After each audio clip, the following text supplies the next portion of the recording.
Quelle décision allez-vous prendre? Quel choix allez-vous faire?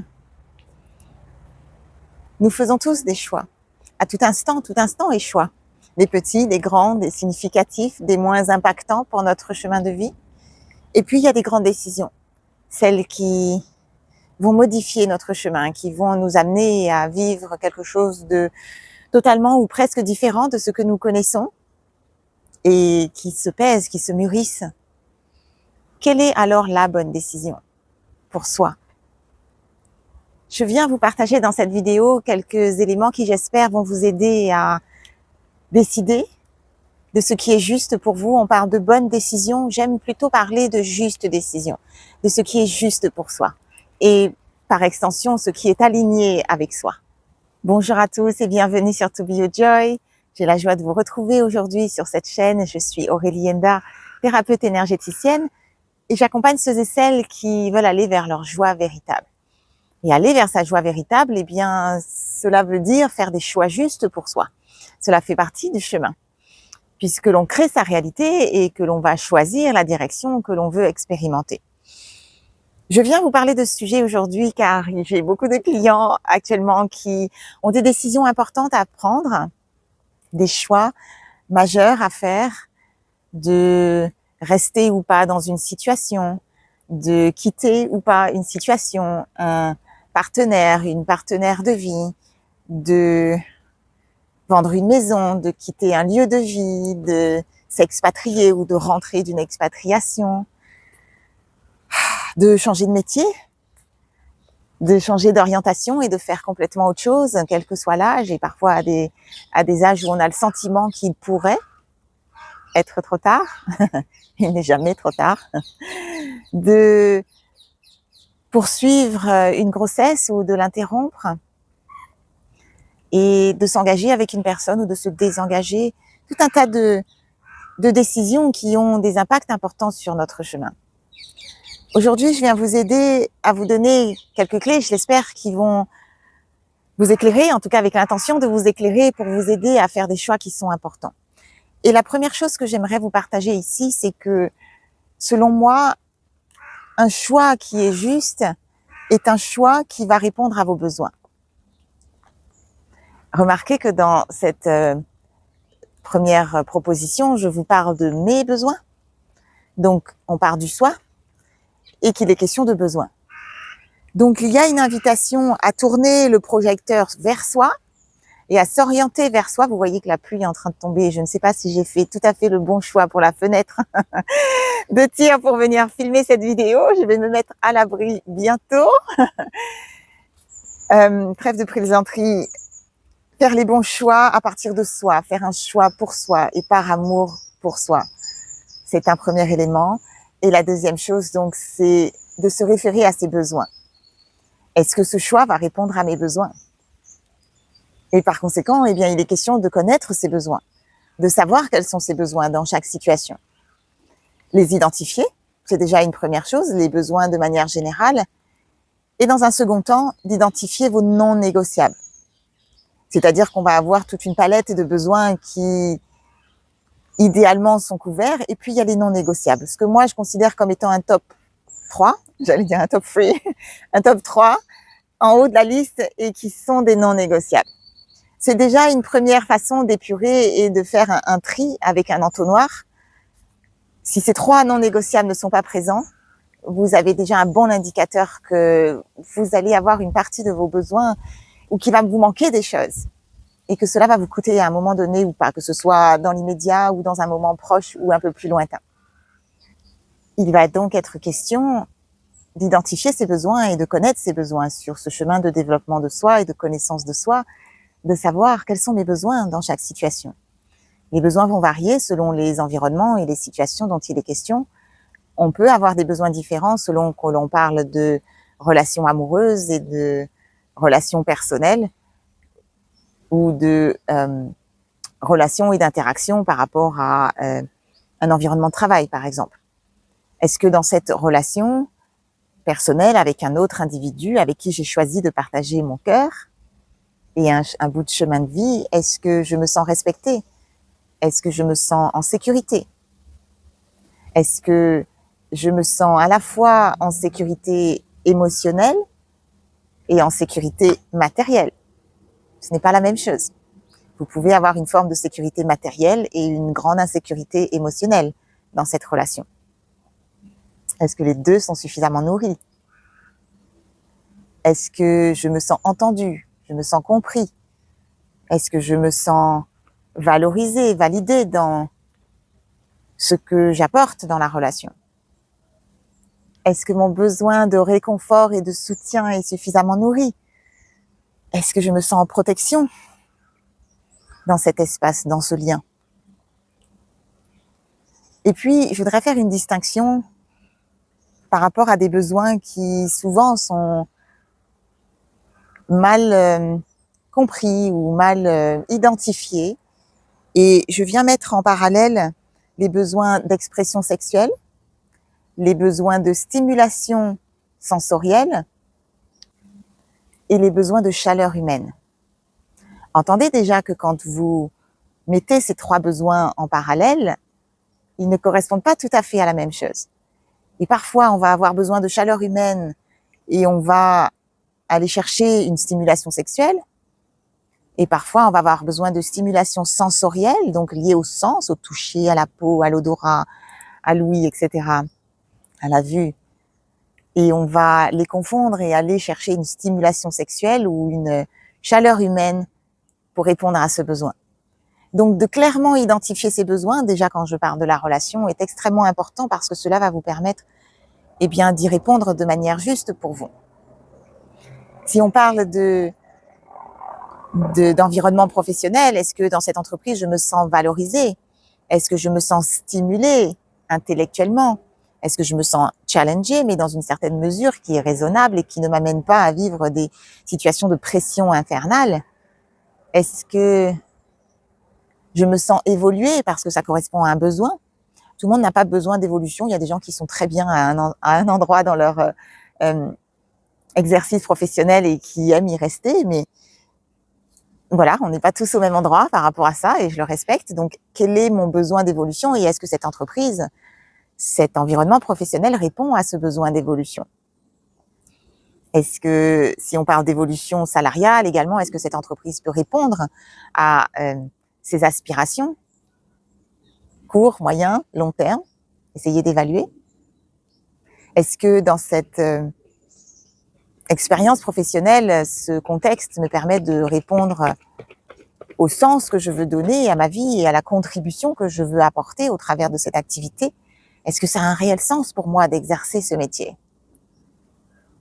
Ou est-ce que je me suis trouvée dans cet environnement, un petit peu par hasard ou par conditionnement parce que j'ai répondu à des appels familiaux et des répétitions de peut-être activités qui se reconduisent de génération en génération? Ou que je ne me suis pas autorisée à vivre mes propres talents, à vivre mes aspirations par rapport à mes qualités d'être, parce que l'on ne m'y a pas autorisé? Il y avait des interdits. Cette expérience professionnelle répond-elle à mes besoins de créativité? Est-ce que j'ai le sentiment d'avoir de l'espace pour créer, pour proposer, pour être force de proposition dans des nouvelles choses, des innovations que je pourrais proposer parce que je suis très créative et que j'ai énormément d'idées à revendre? Est-ce que j'ai la possibilité de m'amuser dans cette expérience professionnelle? Est-ce que dans ce lien amical avec cette personne, j'ai suffisamment d'authenticité avec moi-même et que je retrouve cette authenticité en miroir chez cette personne avec qui je peux avoir suffisamment de confiance et me laisser aller dans le lien? Est-ce que je reçois suffisamment d'empathie de cette personne qui est suffisamment tournée vers l'autre et qui a suffisamment de considération pour ma personne, autant que j'en ai pour elle et ce qu'elle vit? Est-ce qu'on a les mêmes envies de jouer, de s'amuser? Et dans le jeu, il peut y avoir une notion de récréation et une notion de défoulement. On ne s'amuse pas de la même façon. Est-ce qu'on a les mêmes façons de s'amuser ou est-ce qu'on se rejoint dans nos façons de s'amuser? Est-ce qu'on est en alignement à ce niveau-là? Est-ce que j'ai suffisamment d'autonomie et que cette relation me permet à la fois d'être en lien dans le cœur mais de me sentir libre, libre de mes pensées, libre de mes choix?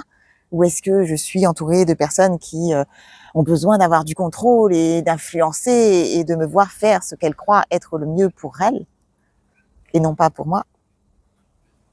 Est-ce que je sais y mettre des frontières? Est-ce que j'ai besoin d'être tout le temps en opposition ou est-ce que je me sens respectée dans ce que je vis et dans ce que j'exprime à l'autre? Vous pouvez étendre ces éléments aux membres de la famille également, je vous le refais pas en doublon.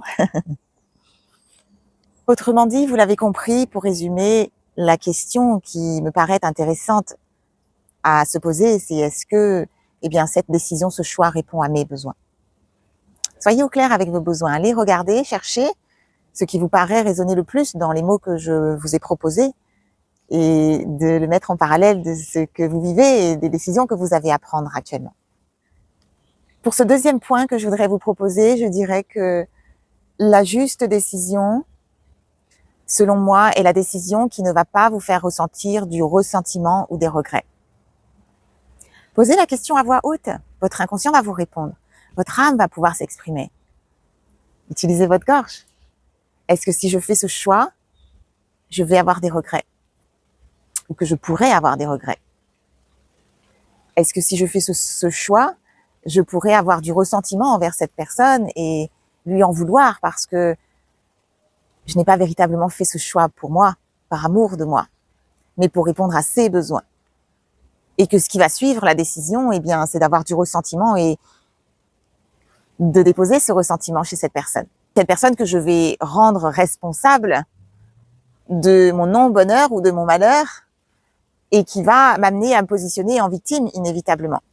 Et à cet endroit-là, on n'est pas dans son pouvoir personnel et on n'est pas dans une position de créateur, on est dans une position de victime.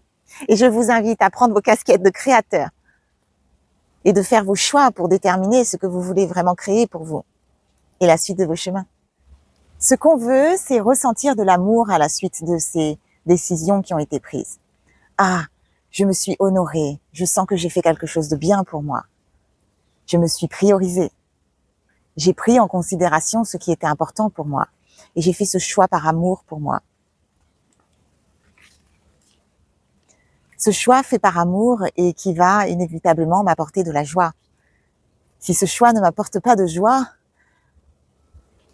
je vais inévitablement, à un moment donné, ne pas pouvoir maintenir ces actions qui vont être demandées à la suite de ce choix. Parce qu'il ne va pas y avoir suffisamment d'énergie au deuxième chakra, il ne va pas suffisamment y avoir de feu, d'enthousiasme pour porter ce projet et pour le vivre et l'incarner dans la matière. Donc ce choix se fait par amour et poser la question, est-ce que cela m'apporte de la joie? Est-ce qu'il y a de l'entrain? Est-ce qu'il y a de l'enthousiasme? Est-ce que je me vois sauter comme un enfant, et à gambader, à me dire, ouh, super, on va y aller, et oupi, oupa, comme un enfant, et que mon enfant intérieur se met à jouer sans que je m'en rende compte et qu'il y a quelque chose d'instinctif qui se met en route.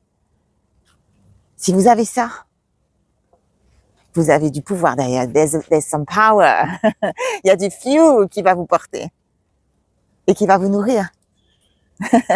Vous permettre d'exprimer votre joie et pour vous, avec vous, et vous pourrez la partager avec le reste du monde, comme je le fais là maintenant. Enfin, j'aimerais vous inviter à faire une distinction ici entre la décision et l'action qui va suivre la décision. En effet, lorsqu'on décide quelque chose, inévitablement, ce qui s'ensuit, c'est une action qui va en découler et qu'il va y avoir des actes à poser. Et dans grand nombre de cas, on est dans cette angoisse et dans cette peur de poser ces actes et d'être dans l'agir parce qu'au troisième chakra, il manque peut-être un peu de structure et de confiance en soi et que ce centre énergétique est un petit peu échaudé. Et donc de faire la distinction entre la décision et l'action. Et ce n'est pas parce que vous décidez quelque chose que vous devez vous précipiter dans l'action. Il y a des choix qui se font et effectivement qui demandent une réactivité derrière et boum, boum, boum, voilà. On se met en route et puis ça se fait tout seul une fois que vous êtes au clair et que vous savez où et comment, pas comment, où avancer, vous vous mettez en route en tout cas. Mais ce n'est pas nécessairement une obligation et donc le fait de décider ne va pas nécessairement vous obliger à poser des actes immédiatement. Et quand on a peur de passer à l'acte, on peut être dans une forme de paralysie qui nous met dans quelque chose qui est gelé, qui est cristallisé et qui finalement nous laisse dans quelque chose d'inconfortable parce qu'on sait qu'il y a quelque chose qu'on doit faire, qu'on n'arrive pas à décider ou qu'on a peur d'y aller et on bloque. Donc, c'est deux processus différents, la décision et l'action. Et vous avez le choix de prendre le temps qui est nécessaire pour vous et qui correspond à vos besoins pour mettre en place cette décision. Mais déjà de décider va vous permettre d'être beaucoup plus au clair et d'être davantage en paix à l'intérieur. Vous allez regagner de l'énergie parce que quand on ne sait pas ce qu'on veut faire, eh bien, on ne peut pas avancer. Et il y a énormément d'émotionnel qui peut être généré de cette situation et on peut avoir de la frustration, de la colère et s'en vouloir, du ressentiment envers soi, se parler de manière très négative et avoir un discours très culpabilisant envers soi. Et on n'a pas besoin de tout ça. Vous alourdissez pour rien. Donc, vous pouvez tout à fait décider et puis vous verrez quand le moment de l'action viendra, eh bien, vous le sentirez. Et vous allez prendre votre temps pour vous organiser avec une structure au 3e chakra qui va organiser, ranger, classer et l'ensemble de vos centres énergétiques qui vont travailler pour vous et éventuellement aller chercher de l'aide si vous avez besoin d'être accompagné pour mettre en place certains changements. Parce qu'il y a effectivement certains changements qui méritent d'être soutenus par quelqu'un qui a déjà fait le chemin avant vous ou qui saura vous guider avec un œil extérieur, avec une impartialité et une expertise qui pourra vous faire avancer plus vite, vous éviter les erreurs qui ne sont pas nécessaires à faire parce que vous n'en retirerez aucun apprentissage et simplement des ralentis ou des souffrances. Autant éviter, n'est-ce pas? Donc, les transitions, ce sont des moments importants. Il y a des moments charnières comme ça parfois dans une vie et oui, parfois on a besoin d'un petit coup de pouce, d'une aide extérieure. Donc, si c'est le cas, vous prenez rendez-vous, vous m'écrivez, mes coordonnées sont sous la vidéo dans la description de cette capsule et je vous ferai une réponse comme toujours. Maintenant, ce que j'aimerais vous proposer, c'est un petit exercice pour vous aider peut-être à clarifier avec vous-même et à visualiser. Un petit exercice de visualisation. Donc, je vais me poser quelque part. La pluie a l'air de s'être arrêtée. C'était donc un choix validé. J'ai bien posé la question. Hein. J'avoue, j'avais des doutes, mais la pluie s'est arrêtée. Je vais pouvoir me poser avec vous pour vous proposer ce court exercice. Voilà, je vais vous inviter à ouvrir un espace de visualisation. Ne faites pas cet exercice au volant. Je vais vous inviter à fermer les yeux si cela est juste pour vous. Donc, si ce n'est pas le bon moment, faites une pause et vous revenez un peu plus tard pour terminer la lecture de cette capsule. On va d'abord se positionner dans les jambes, aller chercher son ancrage dans la terre, tel un arbre, et visualiser ses racines, bien ancrées et reliées à la terre-mère. On imagine un espace de sécurité lumineux, comme une bulle dans laquelle vous vous trouvez, qui est remplie de paix, de calme, comme cette eau là derrière moi. Vous allez respirer, prendre une inspiration ici, et dans l'expire, relâchez les épaules. Voilà, vous êtes posé. Tout va bien. Et si cela est juste pour vous, vous pouvez fermer les yeux. Et je vais vous inviter à penser à ce choix que vous avez à faire, cette décision que vous avez à prendre. Et on va considérer une option A, qui est un choix que vous faites par rapport à cette situation, de rester, de quitter, de poursuivre, d'ouvrir, de fermer. Et puis un choix B, de ne pas faire ce choix. Et pour symboliser ce choix A et B, je vais vous inviter à visualiser un chemin. Donc vous prenez le choix A et vous regardez le chemin qui se trace devant vous. Pour le moment, vous êtes à l'arrêt et vous regardez simplement le chemin qui se dresse devant vous. Il se dessine, il prend forme. Peut-être voyez-vous apparaître des couleurs, une luminosité, une forme. Est-ce qu'il est tout droit, direct, ou est-ce qu'il y a des détours ou des virages? Est-ce qu'il est plat, ce chemin? Est-ce qu'il est lumineux? Est-ce que vous voyez de la lumière? Est-ce que C'est ombragé. Est-ce qu'il y a de la visibilité suffisamment loin? Ou est-ce que vous ne voyez pas à plus de 1 ou 2 mètres? Est-ce qu'il est fleuri ce chemin? Est-ce qu'il y a l'abondance autour de vous? Quelle que soit la forme qu'elle prend pour vous? Est-ce que votre enfant intérieur a envie d'y aller? Est-ce qu'il a envie de gambader sur ce chemin? Est-ce qu'il a le sentiment que c'est sécurisé et qu'il peut y aller sans retenue? Est-ce qu'il a de la joie? Il se sent en ouverture, dans une liberté d'être, quelle que soit la forme que ça prend pour lui ou pour elle, votre petite fille ou votre petit garçon intérieur. Observez ce chemin. Je vous laisse quelques instants pour aller vous connecter à ce que vous percevez qui est personnel à votre histoire, à votre situation.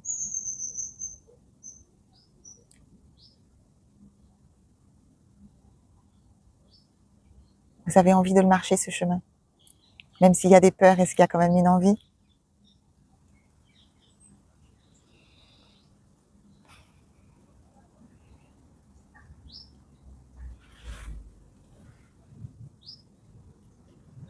Vous sentez que c'est le bon moment? Vous sentez que le timing est juste?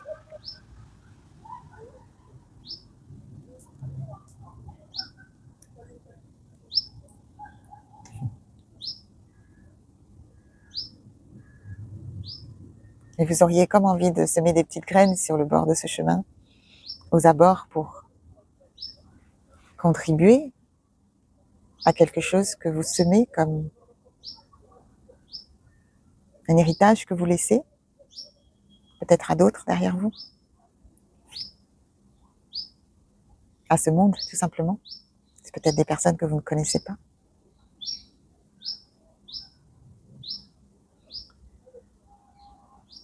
Voilà, rassemblez bien dans votre esprit les éléments que vous voyez là, concernant ce chemin et cette option A.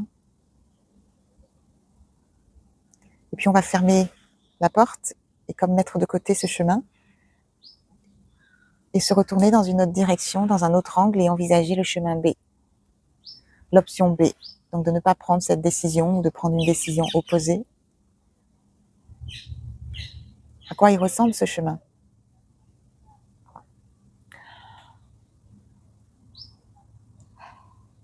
Sentez-vous comme l'énergie peut être différente peut-être? Les couleurs différentes? Les bruits différents? Est-ce qu'il y a plus de monde sur ce chemin, moins de monde? Est-ce que c'est le monde que vous avez envie de rencontrer?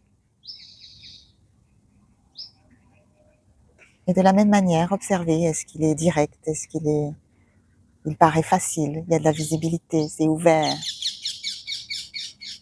Ou est-ce que c'est un peu plus sombre, un peu plus fermé, un peu plus douteux, avec moins de certitude? Ou peut-être beaucoup plus d'inquiétude?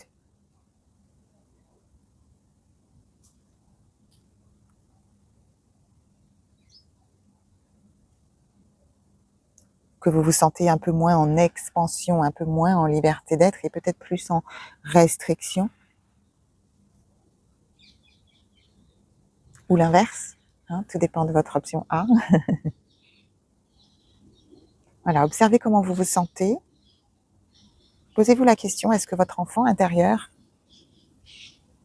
lui, se sent aussi en alignement avec ce choix? Quelle est sa réaction?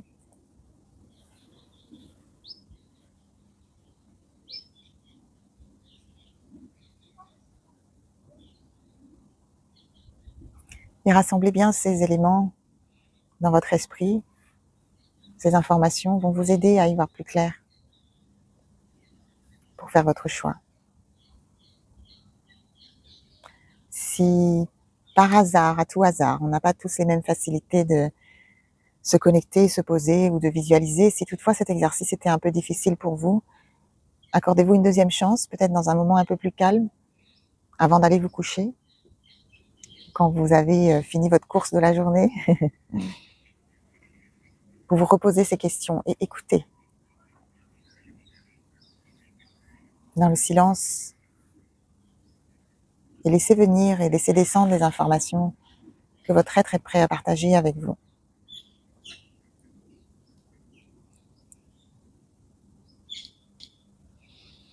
Voilà, j'espère que cet exercice vous aura été profitable et que